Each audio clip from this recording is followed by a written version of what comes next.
السلام علیکم ورحمۃ اللہ وبرکاتہ۔ کیا حال ہے آپ سب کا؟ امید کرتی ہوں آپ سب صحت اور ایمان کی بہترین حالت میں ہوں گے، اپنا ڈیلی کا لیسن سن رہے ہوں گے اور عمل کی جو باتیں اس میں ان کے اوپر عمل بھی کر رہے ہوں گے اور دوسروں سے شیئر بھی ضرور کر رہے ہوں گے۔ ویڈیوز کو لائک ضرور کیا کریں اور کمنٹس بھی کیا کریں اور چینل کو سبسکرائب کریں اور دوسروں کے ساتھ لازمی شیئر کیا کریں تاکہ زیادہ سے زیادہ لوگ اس قرآن کی تعلیمات سے مستفید ہو سکیں۔ ہمارا آج کا لیسن ہے سورہ البقرہ آیت نمبر 237 سے۔ اعوذ باللہ من الشیطان الرجیم، بسم اللہ الرحمن الرحیم۔ 236 سے سوری۔ لا نہیں، جناح کوئی گناہ، علیکم تم پر، ان اگر طلق تم طلاق دو تم، نساء عورتوں کو، معلم جو نہیں، تمسوہن تم نے چھوا ان کو،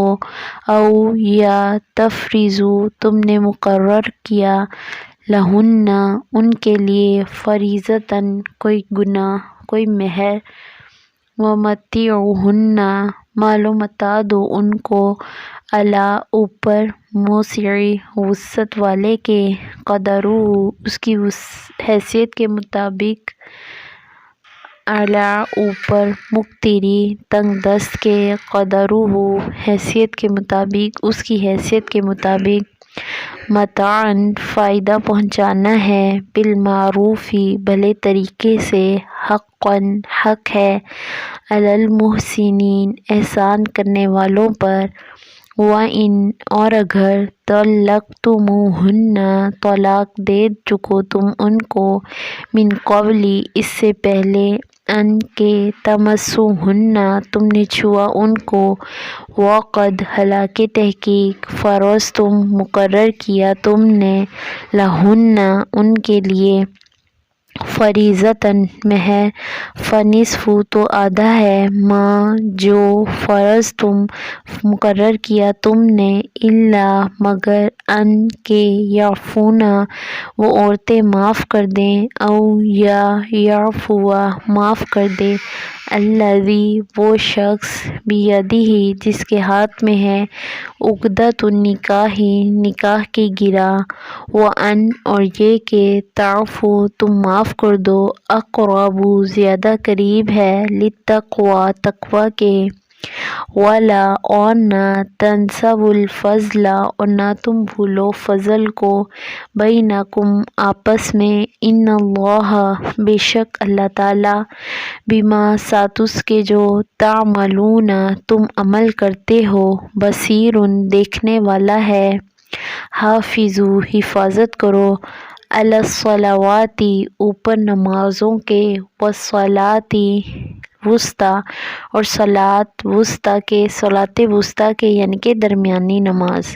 وقوموا اور کھڑے ہو جاؤ، للہ اللہ کے لیے، قانتین فرمانبردار بن کے، فَإِن پھر اگر، خفتم ڈرو تم، فرجالاً تو پیدل، او یا رکباناً سوار ہو کر، فَإِذَا پھر جب، امنتم امن میں آ جاؤ تم، فاذکروا اللہ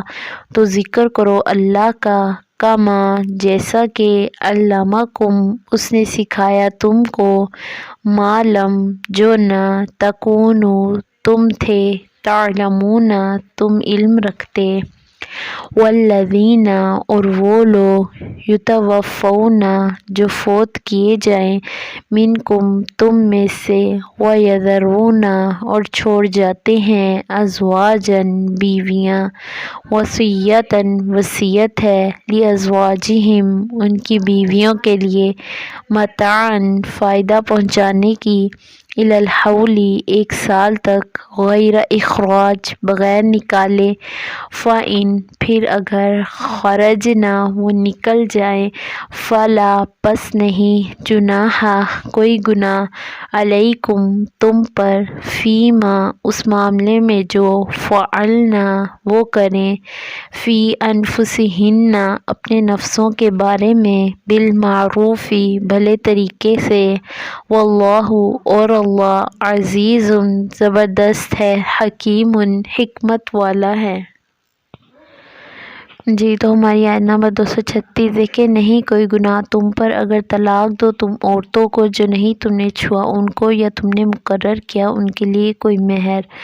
مال و متاع دو ان کو اوپر وسعت والے کے۔ اس آیت میں کہا جا رہا ہے کہ اگر تمہارے اوپر کوئی گناہ نہیں ہے کہ اگر تم کسی کو طلاق دو، کسی عورت کو طلاق دو اپنی بیوی کو، اور تم نے اسے نہ چھوا ہو نہ ہی ان کا حق مہر مقرر کیا ہو، تو یہ ہے کہ تم انہیں پھر بھی اگر رخصت کرو، طلاق دے دی ہے اور جب رخصت کرو تو بھلے طریقے سے اپنی وسعت کے مطابق تم اپنی وسعت کے مطابق انہیں رخصت کرو، کچھ دے دلا کے، جو زیادہ حیثیت والا ہے وہ کچھ زیادہ دے دے اور جو کم حیثیت والا ہے وہ اپنی حیثیت کے مطابق دیتے۔ فائدہ پہنچانا ہے بھلے طریقے سے، حق ہے احسان کرنے والوں پر، یعنی کہ اللہ تعالیٰ کیا فرمانے ہیں، یہ بھی ایک احسان ہو جائے گا، تمہارا حق ہے یہ۔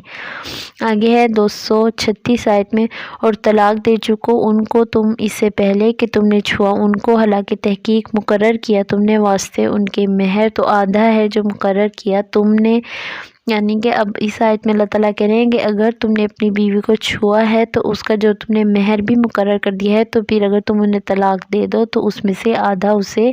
دے دو گے اور پھر اسے اپنے گھر سے رخصت کرو گے۔ اور ہاں اگر عورت معاف کر دے تو یہ ایک اچھا عمل ہے، بے شک وہ معاف کرتی ہے تو پھر ٹھیک ہے، یا پھر جو ولی ہوتا ہے اگر وہ کہہ دے کہ یہ معاف ہے تب بھی معاف کیا جا سکتا ہے۔ اور یہ کہ تم معاف کر دو زیادہ قریب ہے تقویٰ کے، اور اللہ تعالیٰ کہہ رہے ہیں کہ یہ تقویٰ کے زیادہ قریب تر ہے کہ تم حق مہر معاف کر دو، اور نہ تم بھولو فضل کو آپس میں۔ اللہ تعالیٰ کہہ رہے ہیں بے شک تمہاری آپس میں لڑائی ہو چکی ہے، طلاق بھی چکی ہے، لیکن تم اللہ کے فضل کو نہ بھولو۔ ان اللہ بما تعملون بصیر، بے شک اللہ تعالیٰ ساتھ ہے اس کے جو عمل کرتے ہو دیکھنے والا ہے۔ آگے آیت نمبر 238، حفاظت کرو اوپر نمازوں کے اور صلاۃ وسطیٰ کے، وہ اور کھڑے ہو جاؤ اللہ کے لیے فرمانبردار بن کر۔ اس آیت میں اللہ تعالیٰ اپنی نمازوں کی حفاظت یعنی کہ ان کی پابندی کا ذکر کرے ہیں، اور خاص طور پہ درمیانی نماز یعنی کہ نماز عصر کا ذکر کیا جا رہا ہے۔ اب صلی اللہ علیہ وسلم نے فرمایا جس کسی نے نماز کی حفاظت کی اس کے لیے قیامت کے دن نور، برہان اور نجات ہوگی، اور جس نے حفاظت نہ کی اس کے لیے نہ نور ہوگا نہ برہان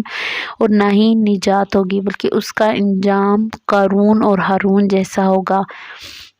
نماز عصر کا ذکر ہے تو آپ صلی اللہ علیہ وسلم کی حدیث کا مفہوم ہے کہ آپ صلی اللہ علیہ وسلم نے فرمایا جس کسی کی نماز عصر فوت ہو گئی وہ گویا ایسا ہے کہ اس کا اہل و عیال اور گھر بار تباہ ہو گیا۔ آپ صلی اللہ علیہ وسلم نے خندق کے دن فرمایا ان کافروں نے ہمیں نماز عصر نہیں پڑھنے دی، اللہ ان کی قبروں اور گھروں کو آگ سے بھر دے، یعنی کہ خندق آپ صلی اللہ علیہ وسلم کھود رہے تھے اپنی حفاظت کے لیے، تو آپ صلی اللہ علیہ وسلم کی اور آپ کے ساتھیوں کی نماز عصر رہ گئی تھی۔ ابن عباس سے روایت ہے کہ آپ صلی اللہ علیہ وسلم نے فرمایا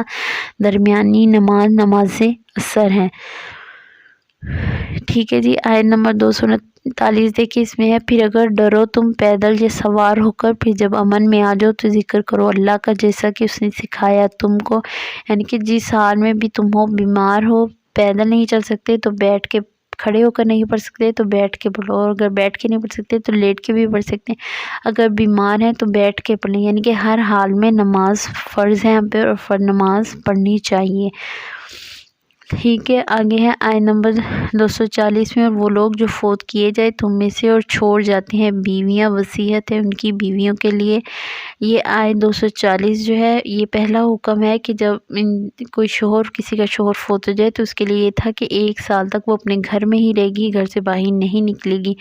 نہ ہی اسے کوئی گھر سے نکالے گا۔ ہاں اگر وہ خود چلی جائے تو پھر کوئی گناہ نہیں ہے، لیکن اسے کوئی گھر سے نکالے گا نہیں، یعنی کہ اس کی عدت کی یہ میعاد تھی۔ لیکن بعد میں یہ جو آیت ہے یہ منسوخ ہو چکی تھی اور پھر 4 ماہ 10 دن کا اللہ تعالیٰ کی طرف سے حکم آ گیا تھا۔ آگے فلا پس نہیں جناح کوئی گناہ علیکم تم پر، فیما اس معاملے میں جو فعلنا وہ کرے، فی انفسہن اپنے نفسوں کے بارے میں، من معروف یعنی کہ اگر وہ عورت اس کے بعد جو بھی اپنے بارے میں فیصلہ کرنا چاہے تو کوئی گناہ نہیں ہے اس پر، واللہ عزیز حکیم، اور اللہ تعالیٰ زبردست ہے، حکمت والا فضل ہے، کیونکہ اس میں بھی اللہ تعالیٰ کی کوئی نہ کوئی حکمت موجود ہے۔ اللہ تعالیٰ سے دعا ہے کہ اللہ تعالیٰ ہم سب کو 5 وقت کا نمازی بنائیں، اور اپنے بچوں اور اپنے گھر والوں اور اہل و عیال سب کو اس کی پابندی کرنے کا اور اس کو ادا کرنے کا ہمیں حکم دینے کا اللہ تعالیٰ ہمیں توفیق دے کہ ہم اس کی پابندی کا دوسروں کو بھی بتائیں، اور یہ ہے کہ ہمارے گھر والے اس کی پابندی کریں اور زیادہ سے زیادہ مسلمانوں تک اس بات کو پہنچائیں کہ خاص طور پہ نماز عصر، اور یہ دیکھیں کہ اس میں خاص طور پہ نماز عصر کا ہی ذکر کیوں کہیں گے، وہ اس لیے کہ آپ دیکھیں نماز عصر کے ٹائم ہر طرف افراتفری ہے، جو عورتیں ہوتی ہیں انہوں نے شام کے کھانے کی تیاری کرنی ہوتی ہے، جو مرد حضرات ہیں ان کی